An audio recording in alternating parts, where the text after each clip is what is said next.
కథావాణి శ్రోతలందరికీ చెప్పాలని ఉందికి స్వాగతం. నేను డాక్టర్ శ్రీమతి కొఠారి వాణి చలపతిరావుని. ఈరోజు మే 1 కార్మికుల దినోత్సవం. లేబర్ డే సందర్భంగా అందరికీ అభినందనలు, శుభాకాంక్షలు తెలియచేస్తూ నేను ముందుగా స్క్రిప్ట్ తయారు చేసుకుని నా స్వరంతో మీకు వినిపిస్తున్న ఈనాటి ఈ స్పెషల్ టాపిక్ పేరు మే డే ఒక విశ్లేషణ. టాపిక్లోకి ప్రవేశించబోయే ముందు శ్రోతలకు ఒక విన్నపం. అదేమిటంటే, ఇది కొంచెం టఫ్ సబ్జెక్ట్ మరియు సెన్సిటివ్ సబ్జెక్ట్ నా దృష్టిలో. కనుక చాలా జాగ్రత్తగా దీన్ని నేను డీల్ చేయాల్సి ఉంటుంది.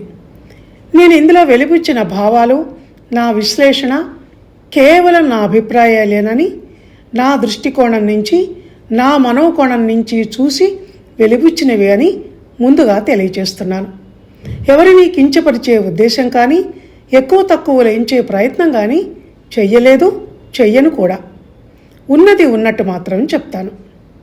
అయినా ఎవరి మనోభావాలైనా దెబ్బతిని ఉంటే మన్నించ ప్రార్థన.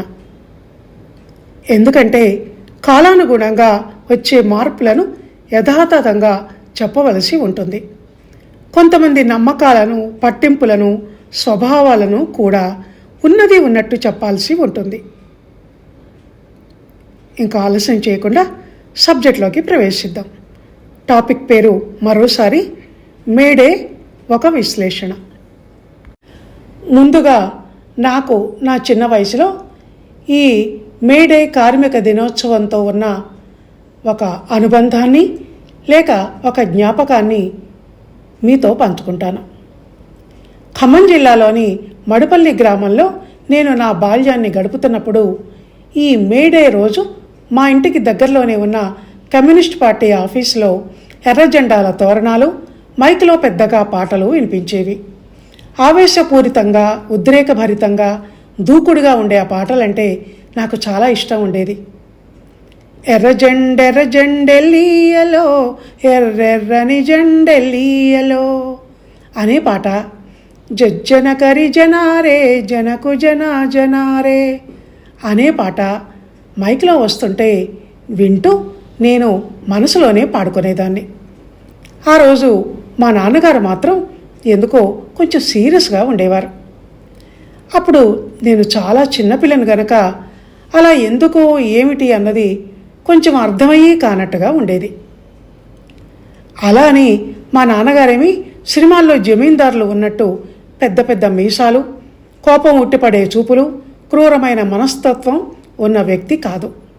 జమీందారు కాదు. 40-50 ఎకరాల పొలానికి ఆసామీగా జీతకాళ్లతో వ్యవసాయం చేయించేవారు. అదిగాక ఖమ్మం మున్సిపల్ ఆఫీసులో జాబ్ కూడా చేసేవారు. కాకుంటే అది ఎలాంటి కాలం అంటే కులాల పట్టింపులు కాస్త ఉన్న కాలం. వృత్తి పనులు చేసేవాళ్ళు మా ఇంటికి వస్తూ పోతూ ఉండేవారు. నిజం చెప్పాలంటే అగ్రకులాలలో ఉన్నవారి కన్నా వృత్తి పనులు చేసుకునే వారిలోని కులాల భేదభావాలు ఉండేవి. వీరిని వారు గౌరవించేవారు. వీళ్ళు సైతం వాళ్లను అవమానించటం, హింసించటం మాత్రం చేసేవాళ్ళు కాదు. ఆ విషయం అలా ఉంచి ఇక మళ్ళీ టాపిక్ దగ్గరికి వద్దాం. కర్మ అంటే అసలు అర్థం పని అని. కార్మికులు అంటే పనిచేసేవాళ్ళు, కష్టజీవులు, శ్రమించే శ్రామికులు అని. సామాన్యంగా శరీర కష్టంతో ఫ్యాక్టరీలో పనిచేసే వాళ్లను కార్మికులు అని అనటం వాడుకలో ఉన్న, గనిలో పనిచేసేవాళ్ళు, పొలాల్లో వ్యవసాయం పనులు చేసే కూలీలు, వృత్తి పనులు చేసేవాళ్ళు, పారిశుధ్య పనులు చేసేవాళ్ళు, వీళ్ళంతా కూడా కార్మికులే. 19వ శతాబ్దంలో జర్మనీకి చెందిన కార్ల్ మార్క్స్ దీనికి సూత్రధారి. సమాజ సంబంధమైన కొన్ని విప్లవ భావాలు ఈయన మూలంగా ప్రపంచమంతా వ్యాప్తి చెందాయి. అవే మార్క్స్ థియరీ లేక మార్క్సిజంగా పేరుగాంచాయి. అవి ఏమిటి అంటే, సమాజంలో 2 వర్గాలు, ధనికుడు పేద, పెట్టుబడిదారుడు కార్మికుడు, రైతు కూలి, అగ్రకులం నిమ్నకులం అంటూ ఇలా ఉండటం వల్ల ఈ ఇద్దరి మధ్య భేదభావాలు, ఎక్కువ తక్కువలు, బాసిజం, బానిసత్వం అనే తేడాలు వచ్చి వర్గ సంఘర్షణ మొదలవుతోంది. కనుక అసలు ఈ వర్గాలనేదే ఉండకుండా అంతా సమం అన్నట్టు ఉంటే ఈ అణిచివేసే ధోరణి అనేది లేకుండా పోతుంది అన్నది మార్క్స్ సిద్ధాంతం. దీన్ని ఒక్క మాటలో చెప్పాలంటే సమసమాజం లేక సోషలిజం. ఈ భావజాలం ఒక వైల్డ్ ఫైర్లా ప్రపంచమంతా పాకి మన దేశానికి వచ్చింది. ఈ భావజాలాన్ని అనుసరించే వాళ్ళంతా కమ్యూనిస్టులుగా పిలువబడ్డారు. కొంచెం తీవ్రంగా పెట్టుబడిదారుల మీద, జమీందారుల మీద తిరుగుబాటు ధోరణిని అనుసరించిన వారు తీవ్రవాదులుగా ముద్రవేయబడ్డారు. వీళ్ళని సపోర్ట్ చేసే నాయకులు కమ్యూనిస్టు రాజకీయ నాయకులుగా, సమాజవాదులుగా పిలువబడ్డారు. అయితే నేను ఏ నాయకుని పేరు, ఆ సిద్ధాంతాలను నమ్మేవారి పేరు ఈ నా వీడియోలో ప్రస్తావించదలుచుకోలేదు. ఎవరు నమ్మిన సిద్ధాంతాలు వారివి గనక అందరికీ నా గౌరవ వందనాలు సమర్పించుకుంటున్నాను. అయితే ఈ మార్క్సిజం సిద్ధాంతాల మీద ఎంతో సాహిత్యం కూడా వచ్చింది. దానికి ఆద్యుడు మన శ్రీశ్రీ గారు, శ్రీరంగం శ్రీనివాసరావు గారు. గర్జించు రష్యా, గాండ్రించు రష్యా అంటూ రష్యాలో ఉధృతమైన ఈ ఇజమును సమర్థిస్తూ ఆవేశభరితంగా ఎన్నో కవితలు రాశారు. మరో ప్రపంచం, మరో ప్రపంచం, మరో ప్రపంచం పిలిచింది, పదండి ముందుకు పదండి తోసుక పోదాం పోదాం పై పైకి అన్న గీతం వేడినెత్తురు ఉరకలు వేసే యువతను చాలా ప్రభావితం చేసింది. ఆ తర్వాత కమ్మరి కొలిమి, కుమ్మరి చక్రం, సాలెల మగ్గం, గొడ్డలి కొడవలి, రంపం నాగలి, సహస్ర వృత్తుల సమస్త చిహ్నాలు అంటూ వృత్తి పనులు చేసే కార్మికులను జాగృతం చేశాడు. ప్రపంచ కార్మికులారా ఏకం కండి, మీకు జరుగుతున్న అన్యాయాన్ని గుర్తించండి, ఈ పెట్టుబడిదారీ వ్యవస్థ మీద తిరుగుబాటు చేయండి, జగన్నాథ రథ చక్రాలు వచ్చేస్తున్నాయి అంటూ ఈ మార్క్సిజం భావాలు జనాన్ని ఉర్రూతలూగించేలా చేశాడు. అలాంటి సినిమాలు, వాటిలో ఆగ్రహావేశాలతో కూడిన పాటలు, ఇలా ఓ వరద ఉధృతిలా సాగింది ఆ రోజుల్లో మార్క్సిజం. ఈ మే 1 కార్మిక దినోత్సవం పేరిట దానికి ఒక వేదిక అయింది. అయితే ఇప్పుడు ఆ ఉధృతి కొంత తగ్గి తీవ్రవాద భావజాలంలో స్టాప్ అండ్ ప్రొసీడ్ అన్నట్టు ఆలోచనాధారుని ప్రవేశించింది. తీవ్రవాదులుగా ముద్రపడిన వారు ఇది కాదు పద్ధతి, దీంతో ఏమీ సాధించలేము అని తెలుసుకొని జనజీవన స్రవంతిలో కలిసిపోతున్నారు. ఇదిగాక మరో మార్గంలో కార్మికుల సమస్యలను పరిష్కరించడానికి లేబర్ చట్టం అనేది వచ్చింది. శరీర కష్టం చేసి సమాజానికి తమ వంతు సహాయం అందించే కార్మికులకు ఈ చట్టం కొన్ని హక్కులను కల్పించింది. అన్యాయం జరిగినప్పుడు ప్రశ్నించే హక్కు, యూనియన్లను ఏర్పాటు చేసుకునే హక్కు, సమ్మెలు చేసే హక్కు, ఇలా ఇంతకు ముందులా ఎవరి మీద జులుం చేసే పరిస్థితి లేకుండా ఎన్నో హక్కులు వచ్చాయి. అదీగాక కాలం కూడా ఇప్పుడు మారింది. కాలంలో వచ్చే ఈ మార్పులు ఎంత ఆశ్చర్యకరమైనవంటే 5-10 సంవత్సరాల క్రితం అనుకున్న మాటలు, ఏర్పరచుకున్న సిద్ధాంతాలు ఇప్పుడు ఎందుకో పనికి రాకుండా కాలప్రవాహంలో కొట్టుకొని పోతూ ఉన్నాయి. కార్మికులు, కార్మిక దినోత్సవాలు, ఆ రోజు ఇలా ఆ సబ్జెక్ట్ మీద ఇప్పుడు మనం మాట్లాడుకుంటున్నట్టు అందరూ గొంతు విప్పి మాట్లాడుకోవటం అన్నది ఇంకొద్ది రోజుల తర్వాత మనకు కనిపించకపోవచ్చు. ఎందుకంటే ఇప్పుడు అసలు మనుషులు పనిచేయటం అనేదే తగ్గిపోయింది. అంతా మిషన్ మేడే. దానికి నిదర్శనం మేక్ ఇన్ ఇండియా. ప్రతి వస్తువు మన ఇండియాలోనే తయారవ్వాలి. అది దేని మీద? మిషన్ మీద. భుజాన ముడి సరుకులు ఎత్తుకొని మోస్తూ కాదు, అది మిషన్ మీదే. కంప్యూటర్లో సుతారంగా స్క్రీన్ మీద ఫింగర్ టిప్తో టచ్ చేస్తే ఎంత ఈజీ అయిపోయింది.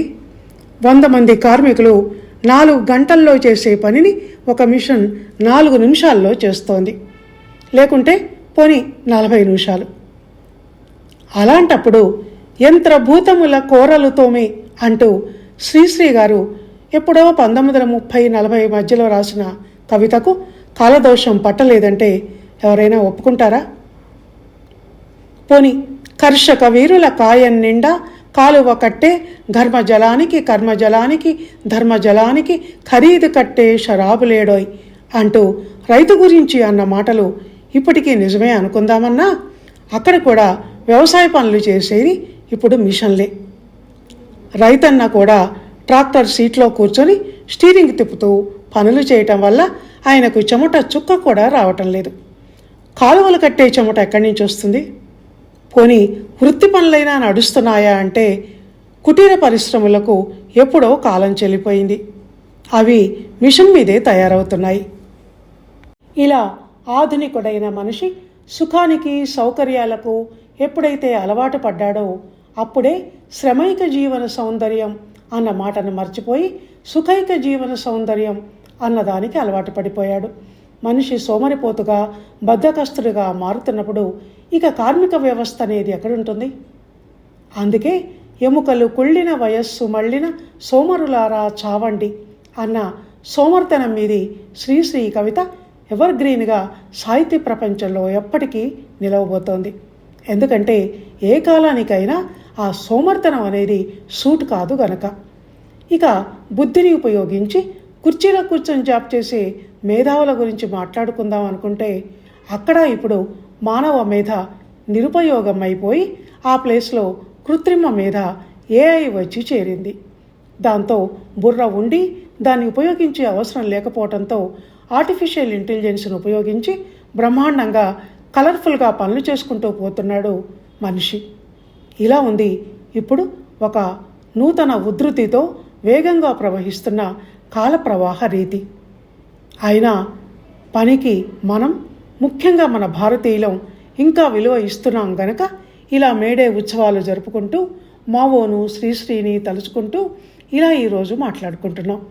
ఇక్కడ అందరూ ఒప్పుకోవలసిన ఒక విషయం ఏమిటంటే ఈజీ మనీ కన్నా శ్రమించి పైసా పైసా కూడబెట్టి సంపాదించుకున్న డబ్బులో ఒక అందం ఉంటుంది, ఆనందం ఉంటుంది అని. ధర్మబద్ధంగా సంపాదించిన డబ్బు ఎప్పుడూ ఆమోదయోగ్యమైనది. కష్టపడి డబ్బును సృష్టించే మనిషికే డబ్బు విలువ తెలుస్తుంది. స్వేదం వేదం అవుతుంది. అటు తిరిగి ఇటు తిరిగి మళ్ళీ డబ్బు దగ్గరికే వచ్చాం.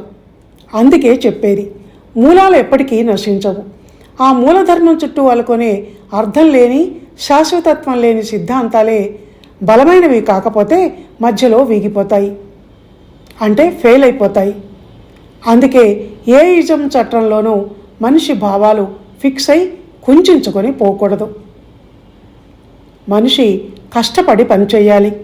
దానివల్ల ఒంటికి వ్యాయామం, మనసుకు తృప్తి, పెట్టుబడి, ఆదాయం వంటి లాభాలు చేకూరుతాయి. డబ్బు విలువను మనిషి గుర్తించాలి.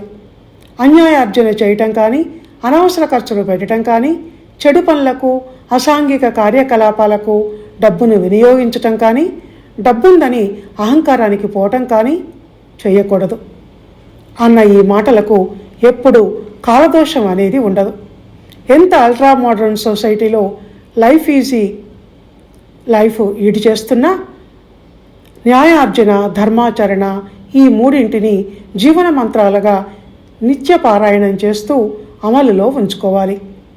సోషలిజం అన్న పదానికి భావంలో అంతా సమానమేనన్న ఆలోచనను కలిగి ఉండటం, చేస్తున్న పనిలో తారతమ్యాలు లేకుండా పనిని దైవంగా భావిస్తూ పరస్పరం గౌరవించుకోవటం చేయగలిగితే సోషలిజం వచ్చినట్టే లెక్క.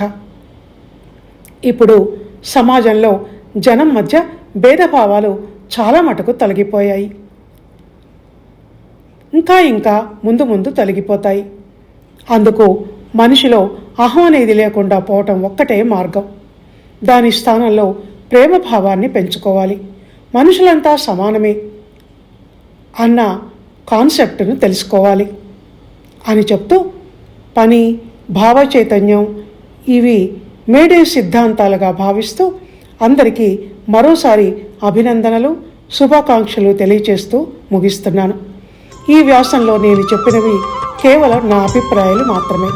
మీకు నచ్చితే లైక్ చేయండి, షేర్ చేయండి, కామెంట్ చేయండి. ధన్యవాదాలు.